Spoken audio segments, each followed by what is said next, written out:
Well, here we are with George Souris, and George is the new Minister for Tourism for New South Wales. So, George, congratulations, Minister, I should say. Much indeed. And are you looking forward to your new portfolio? Yes, I've had quite a lot of anxious anticipation because it is such an economic driver and of such importance to our economy that it's become almost a spearhead for the new government.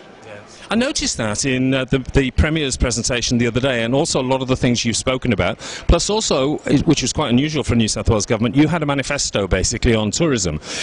That delivery, that manifesto, is that going to be something that's really important in your life moving forward? It's a blueprint, and we intend to implement it. Destination New South Wales will indeed come into reality, as will the tourism task force, the visitor task force that we intend to set up. It's a restructure, but more than that, it's a new direction, and it's a strong direction. We intend to double our visitor numbers by 2020, and that's a very strong commitment of the New South Wales government. It will be a spearhead of our policies and perhaps one of the leading industries that will take us to #1 again.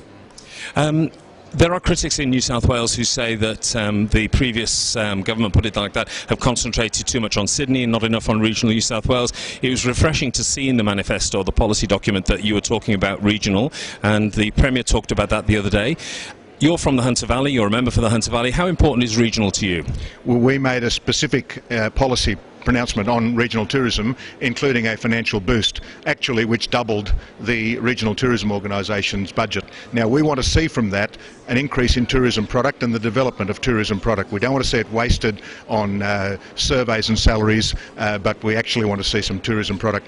The complexity of the government is that there are now more than half of the members of the New South Wales Cabinet who come from a regional area, compared to the previous government where only 2. So I think regional areas in every portfolio, but especially including tourism, will benefit from that. It's refreshing to hear a government actually identify tourism as an economic driver, because they're few and far between, I can tell you, even around the world.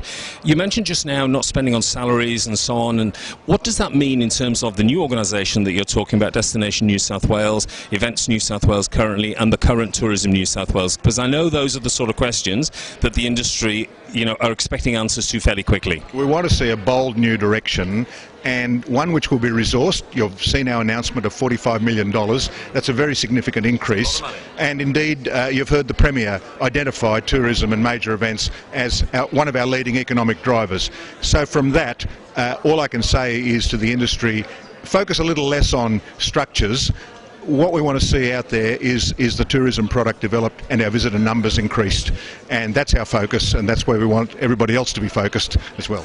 And look, Minister, it's a bit early to ask you about the impact of exchange rates and all that sort of stuff, but I'm sure you'll get there. Congratulations on your appointment, and I look forward to a new New South Wales in tourism terms. And you're absolutely right. It's about deliverables. It's about making sure that economies are sustainable from a tourism perspective.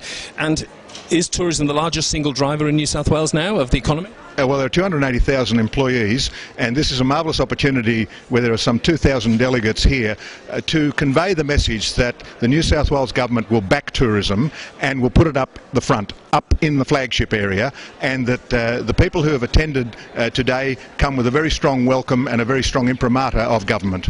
Minister, thank you very much. That was a great note to end on, and thank you for your time and very best wishes in your new role. Pleasure. Thank you very much indeed.